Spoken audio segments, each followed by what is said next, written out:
we're going to baste the lining and crotch guard to the front trouser. Since the lining is cut larger than the trouser, with one side line one edge as flush as possible and the top flush as we cut it.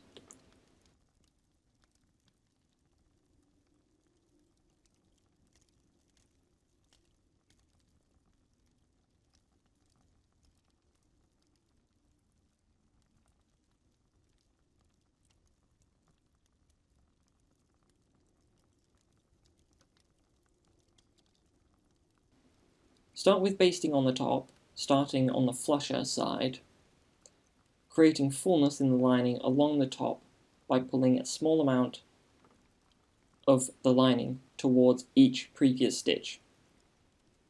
We can't have the lining being tight. Baste quite close to the edge of the trouser fabric, keeping your hand underneath. Then, go back to where we started and baste down the flush-ish edge.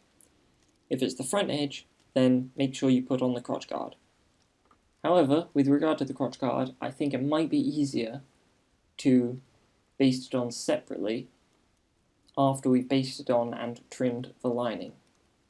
However, we could also baste it on first and baste it on underneath the lining, but I don't know, maybe I just like to see it. For the second side, we need to give the lining a small hill's worth of extra fabric, still basting close to the edge from the front trouser. There is a hairline sweet spot. We can't have too much, but too little is any less than a hair's less than too much.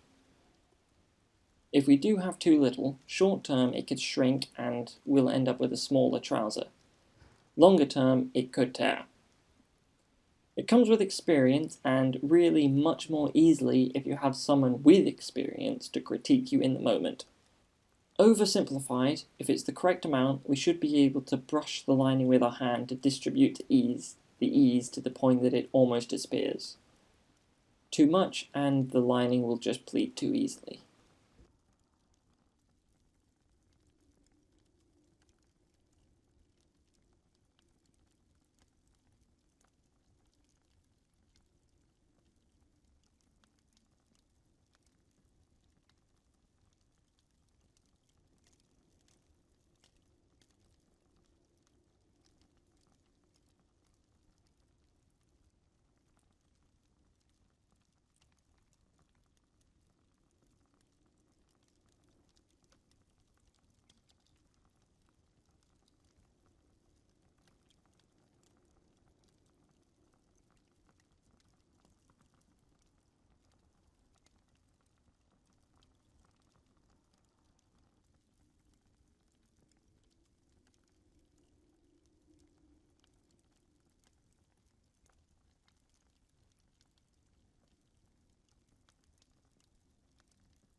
You'd overlock the three things together.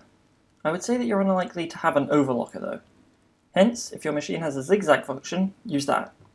If your machine doesn't have that function, you will be okay just to use a normal stitch to hold everything together, less than half a centimetre from the edge.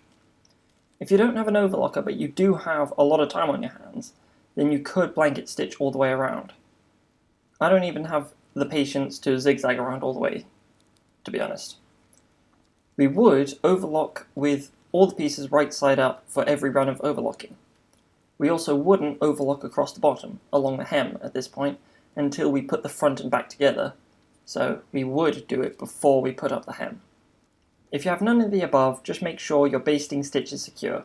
Should your front trouser feature a dart, do it before you put on the lining. Normally though, remove the basting, excess threads, stitching, and press the perimeter.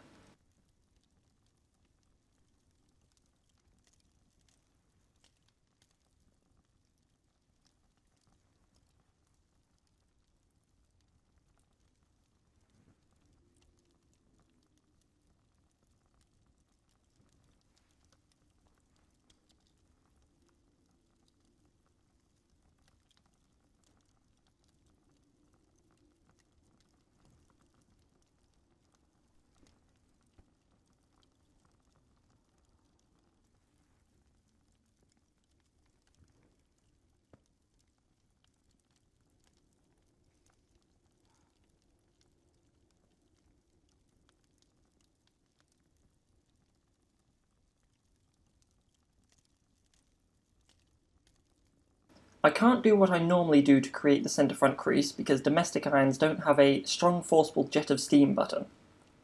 So I'm just going to adapt it slightly.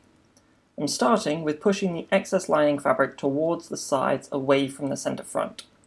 Usually though, I'm using the strong jets of steam to just press the excess down. It does look very wrinkled that way. I'm folding the trouser gently in half along the crease to be, preserving where I put the lining. The crease usually starts a little above the bottom of the seat seam, so we can just start there. Feel through the fabric and make sure the lining is clean under there. Place the iron onto the fold and begin to create our crease.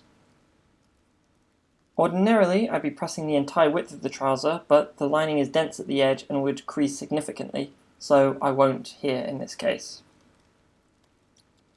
As I begin to move onto the next section of the fold to crease, again I'm feeling through and gently forcing and rubbing my hand through the fabric to the lining, making sure it's flat under there. As we get below the lining, it's easy just to press it flat. There's nothing there under there to complicate it.